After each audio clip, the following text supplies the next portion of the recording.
Well, welcome back to the Backbeat Cat Corner. Here we are with the winning goal.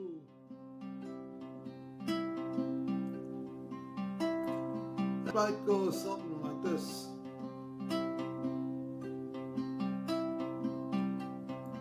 When I was young and 68, at maybe 7 or 8, I longed to wear a football jersey and go playing with my mates. Great players are born not made, and I think I left it late. You see, I didn't get called up till 1982, that June the 28th. Well, I kicked around from time to time up through my early teens, with the odd game here, the odd game there, and us all wearing jeans. But then all too soon my vision broke, and then I'd be left out on the side, wearing specs and call for eyes. Then I thought I'd let it slide. Still I'd go and do the training, yeah, to practice all the drills. I was handy at the running, but useless at the skills. The game for backs and forwards would very soon begin, but I'd be set behind the goal, yeah, to kick the balls back in. Yeah, set behind the goals to kick the balls back in.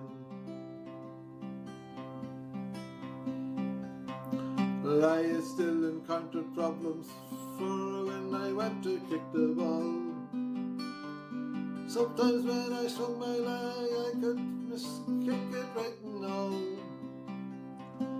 I didn't make the teams at all, and sometimes that made me feel so very low. Back then there was no lifeline, so I couldn't talk to Joe.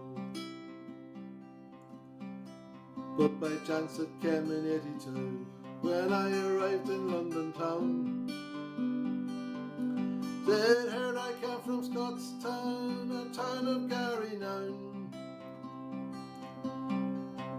They asked I take a trial and use the name Fitzpatrick, when West London were playing East London at a match. Well, I talked out with all the boys, them in jerseys and me in my vest. Our boys played with the wind, the East London boys, they played their best. And when we were playing with the wind, yeah, they were playing with the ball.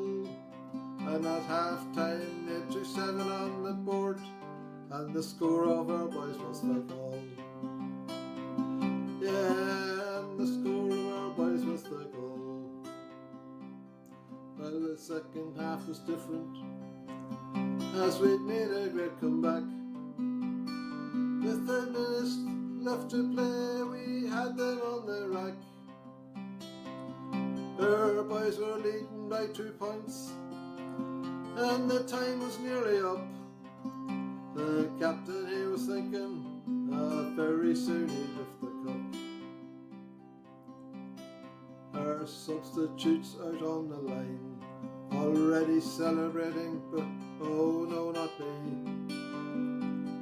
I was there still waiting for my chance, that the call might come my way, that I'd be asked to play my part in that final game, you see. When suddenly our number 12 went down with a bad blow to his knee. The manager, he looked down the bench, there was no one there but me. He scratched his head as he looked around, yeah, his options were but few. The selector said, well, let's bring him on, sure, what harm can he do? God help that poor selector, if only then he knew. Yeah, God help that poor selector, if only then he knew. Now we had a good full forward, and they called him Stony Burke. He said, you just pass the ball to me and I'll do all the work. Just stick tight to your man and keep him well at bay, and anything other than that, just stay well out of my way.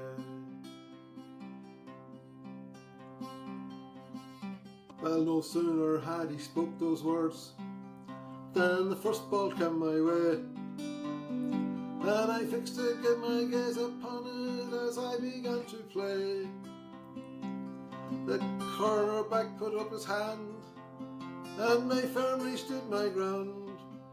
He had 5 fingers going up, but not as many coming down.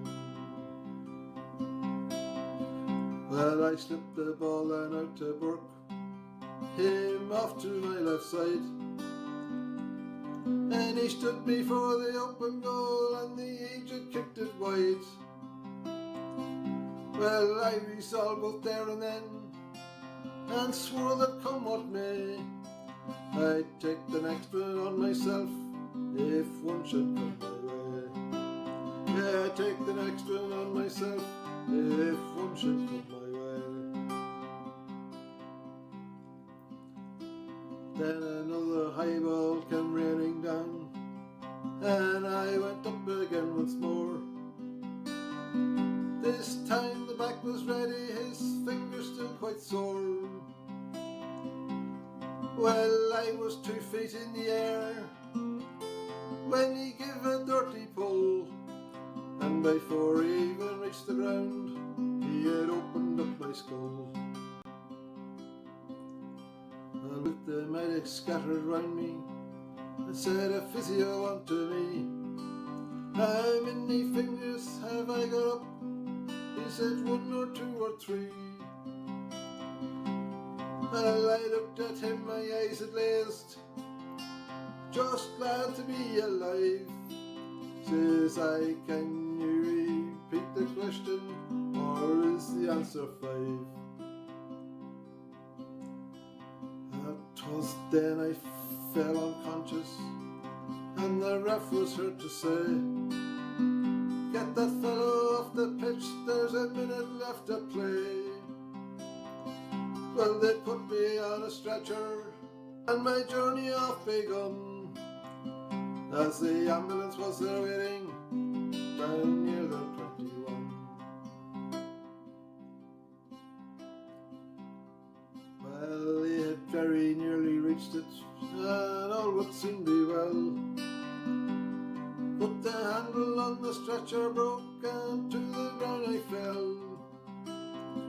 Another blow then to my head, and my eyes they opened wide, and on the ground just there before me was the ball right by my side. Well, I upped it with my boot, then I headed for the goal.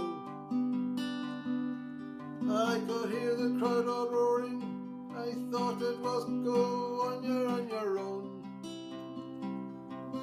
Well, then I was only 5 yards out when our own full back I met, and I unleashed a rasper into our own goal net. Well, the final whistle sounded, and East London won the game. I realised what I had done, but still I had no shame. Still I'll always be remembered, though I did that awful deed. Now when I'm 6 foot under, my calf ain't half could read. Beneath the slab Fitzy here is laid, for a London time when Tiny played. It was he who scored the winning goal, may the Lord have mercy on his soul. Well, in fairness, all God knows what is right, for when I'd banged my head I'd seen a light, and at the Purley Gate St. Peter said, what's the score? They sent me back to score some more. As on my heels I turned right on that pitch, I heard him shout, finish the bloody match. And I saying it doesn't matter which net you go, you'll have scored the winning goal. Scoring that goal boasted my claim to a place in heaven. So I then hung up my boots. Yes,